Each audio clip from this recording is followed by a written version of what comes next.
Miguel, buenos días nuevamente a todos, hermanos. Vamos a orar para entregarle al Señor este tiempo y pedirle que nos dirija, ¿sí? Oremos.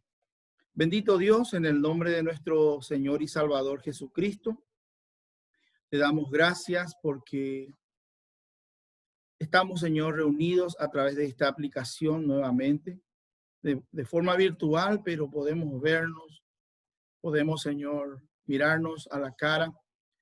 Y podemos, sobre todo, mi Dios, compartir tu palabra con la esperanza, con la convicción de que tú, como nuestro divino pastor, en esta mañana una vez más, nos vas a apacentar con delicados pastos. Rogamos que tu Espíritu Santo tome el control de esta parte de la reunión, nos hable al corazón y nos permita también entender, Señor, lo que nos vas a hablar. A ti nos encomendamos y desde ya te damos gracias nuevamente por todo y en todo, bendito Dios, en el nombre de nuestro Señor y Salvador Jesucristo. Amén. Amén. Hermanos, vamos a abrir nuestras Biblias en segunda de Tesalonicenses, capítulo 2. Y realmente el texto completo es del versículo 1 al 18. Por supuesto, hoy no vamos a poder desarrollar todo, pero estaríamos abarcando los primeros 5 versículos. Podríamos leer un poquitito más inclusive, ¿sí? Bueno, segunda de Tesalonicenses, capítulo 2, versículo 1 en adelante, dice la palabra de Dios. Pero con respecto a la venida de nuestro Señor Jesucristo y nuestra reunión con Él, os rogamos, hermanos, que no os dejéis mover fácilmente de vuestro modo de pensar, ni os conturbéis, ni por espíritu, ni por palabra, ni por carta como si fuera nuestra, en el sentido de que el día del Señor está cerca. Nadie os engañe en ninguna manera, porque no vendrá sin que antes venga la apostasía y se manifieste el hombre de pecado, el hijo de perdición, el cual se opone y se levanta contra todo lo que se llama Dios o es objeto de culto, tanto que se sienta en el templo de Dios como Dios, haciéndose pasar por Dios. ¿No os acordáis que cuando yo estaba todavía con vosotros os decía esto? Hasta ahí, hermanos, la lectura. Como les digo, ciertamente me gustaría alentarles a que lo lean hasta el versículo 17 inclusive. Agregué un versículo más allí en este capítulo cuando dije 18, hasta el versículo 17, hermanos. Y se preguntarán por qué vamos a compartir esto. Esta semana me llegó un video, hermanos. Lastimosamente no, mi intención era compartir con ustedes, de un hermano, yo creo que es cristiano, un hermano en un país, posiblemente es Colombia o México, porque no, por la forma en que habla, podría ser uno de esos dos países. Él es una persona que estaba comandando una caravana de predicadores y quería entrar a una ciudad, pero él no usa tapaboca, no quería usar tapaboca, entonces le prohibieron entrar a esa ciudad. Y justo estaba un periodista allí que se acerca y le pregunta qué pasó. Y evidentemente el hermano predicador, airado, enojado por lo que pasó, comenzó a predicar y comenzó a acusar a todos bíblicamente de que la ira de Dios está cayendo sobre los hombres y un montón de... Utilizó versículos del tribunal de Cristo, de Apocalipsis, utilizó versículos de la gran tribulación, aplicándolo a este tiempo y en especial a esta peste, a esta enfermedad que está agarrando. Y con tanta convicción, con tanta pasión, que realmente, hermanos, si uno no estuviera en el Señor, no estuviera estudiando, leyendo, meditando la palabra de Dios, hasta convencería a cualquiera. Entonces, eso me motivó, hermanos, a compartir con ustedes esta porción de la palabra de Dios, porque justamente esta iglesia local en Tesalónica estaba pasando algo similar. Y para introducirnos al tema, quiero hacerles recordar que estuvimos nosotros estudiando acerca de nuestra ciudadanía celestial, se acordarán. Y tres implicancias de esta verdad. Uno, que somos extranjeros extranjeros y peregrinos en la tierra hoy. Segundo, que tenemos que aspirar a ser representantes dignos de Dios sobre la tierra, inclusive embajadores, ¿verdad? Y como tales, vimos que tenemos una misión urgente, imperativa, que es la de entregar el mensaje poderoso del evangelio a este mundo que está en tinieblas. Luego, hermanos, en otro domingo que me correspondió compartir, también profundizamos acerca de la exhortación del apóstol Pedro a que nos conduzcamos en temor en esta peregrinación, recordarán. Y hablamos sobre esa actitud que significa el temor a Dios. Ahora, hoy vamos a considerar la profecía acerca de la venida de nuestro Rey y Salvador Jesucristo. Pero lo vamos a considerar desde una enseñanza errónea que estaba recorriendo en la iglesia. Ocupó al apóstol. Un ratito, hermanos.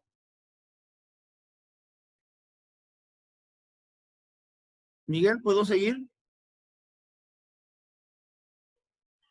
Sí, hermano. Bueno, me quedé, hermanos, en que esta enseñanza errónea que estaba afectando a la iglesia local le preocupó y le ocupó al apóstol Pablo. Con respecto a esta joven iglesia, tenemos que entender de que la iglesia de Tesalónica era muy joven todavía cuando Pablo escribió esta carta.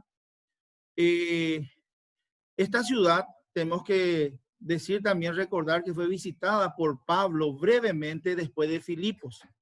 Filipos, recordarán, es la iglesia local a la cual estuvimos abocándonos cuando estudiamos sobre la ciudadanía celestial.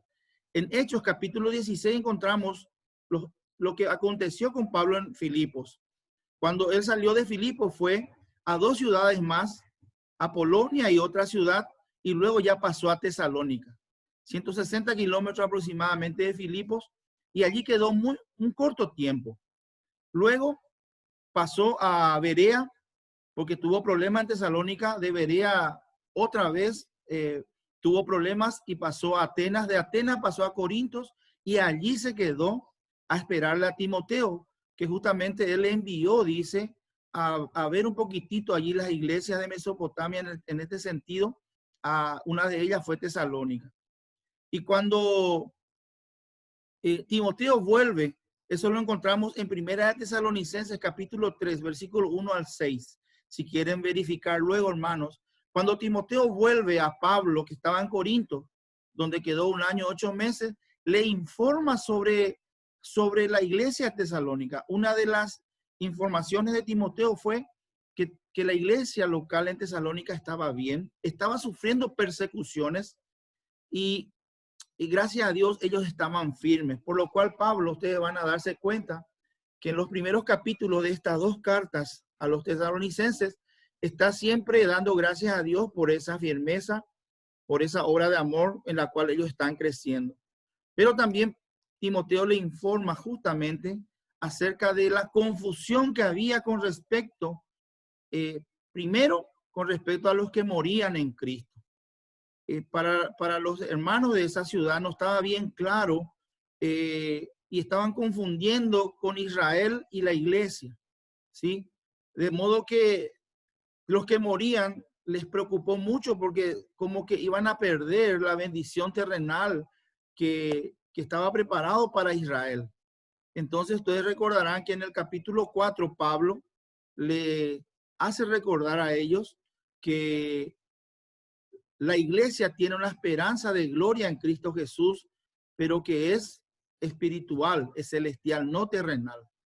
Lo terrenal le pertenece a Israel, es una de las diferencias que hay entre Israel y la iglesia, por eso es que no podemos tomar las promesas que Dios hace a Israel literalmente para nosotros.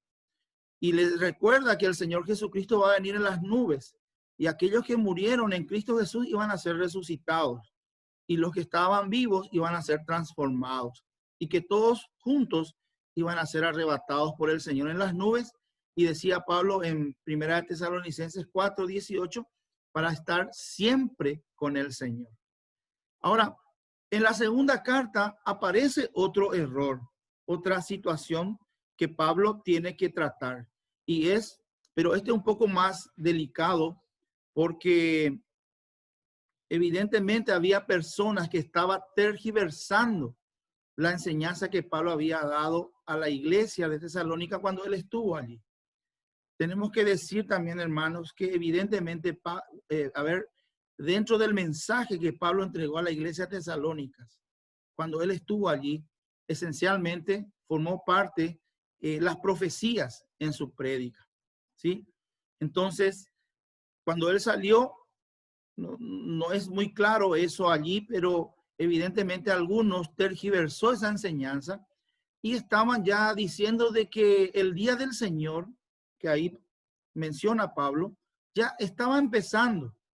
Y decían que la persecución que la iglesia estaba sufriendo en ese momento era evidencia de eso.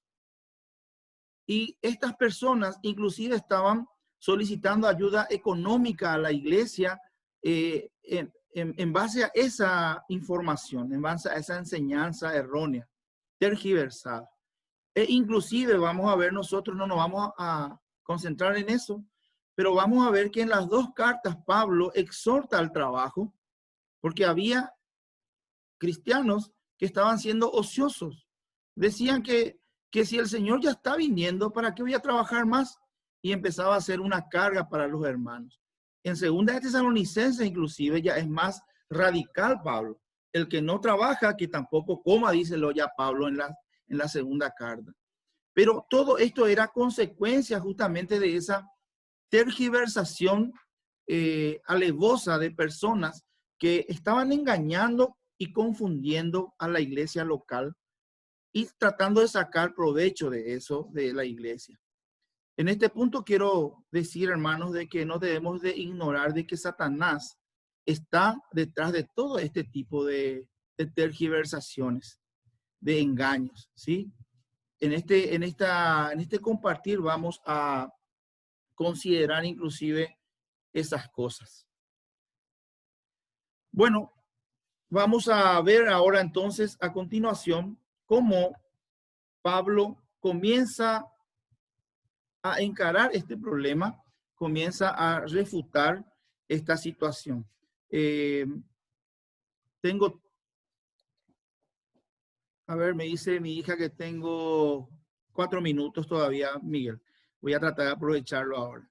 Bueno, tenemos que también decir antes de entrar al tema que estas dos cartas se complementan, pero nos vamos a concentrar ahora en la segunda, específicamente ahí en el capítulo 2 donde leímos. Y el primer tema que vamos a desarrollar es justamente el día del Señor que Pablo menciona en el versículo 2. Ahí donde dice que no os dejéis mover fácilmente de vuestro modo de pensar, ni os conturbéis ni por espíritu, ni por palabra, ni por carta, como si fuera nuestra, en el sentido de que el día del Señor está cerca.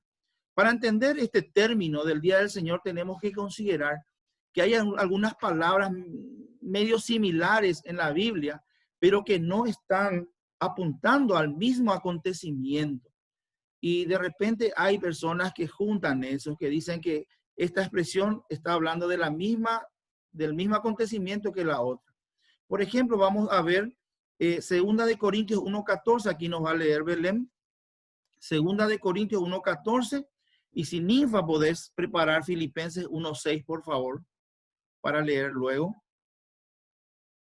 Y la hermana Miriam, Filipenses también, capítulo 2, versículo 16. Repito, Segunda de Corintios 1:14, Filipenses 1:6, Ninfa, y Filipenses capítulo 2, verso 16, la hermana Miriam. Adelante, Belén. Como también en parte habéis entendido que somos vuestra gloria, así como también vosotros la nuestra, para el día del Señor Jesús. Aquí encontramos esta expresión. Filipenses 1:6, Ninfa, tu micrófono, por favor. Sí, estando persuadido de esto, que el que comenzó en vosotros la buena obra la perfeccionará hasta el día de Jesucristo.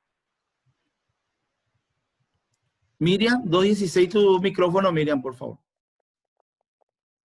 Antes de la palabra de vida, para que en el día de Cristo yo pueda gloriarme de que no he corrido en vano, ni en vano he trabajado. Muchas gracias. Aquí el día de Cristo o el día del Señor Jesús, como se refiere en el pasaje que se leyó, hermano, está indicando el tiempo cuando la vida del cristiano será examinada en la presencia de Cristo en el cielo. ¿Sí? No sé si quedó claro, hermano. Esta frase indica aquella cita que vamos a tener con el Señor Jesucristo luego de que seamos arrebatados de la tierra. Aquí en la tierra va a empezar la tribulación y allí arriba nosotros vamos a estar compareciendo ante el Señor Jesucristo, no para condenación, no para juicio, sino más bien para ser examinados, dice, y para ello vamos a leer 2 de Corintios, capítulo 5, versículos 9 y 10. Les voy a leer, hermanos, por favor. Dice, por tanto, procuramos también, o ausentes o presentes, serles agradables, porque es necesario que todos nosotros comparezcamos ante el tribunal de Cristo, para que cada uno reciba según lo que haya hecho mientras estaba en el cuerpo, sea bueno o sea malo. Entonces, el día de Cristo no tiene nada que ver con el día del Señor, hermanos. Vamos a quedar aquí y vamos a esperar a regresar para continuar.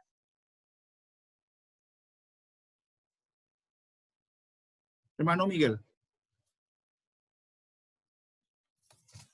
Ok, hermano. ¿Estás allí? Sí, podemos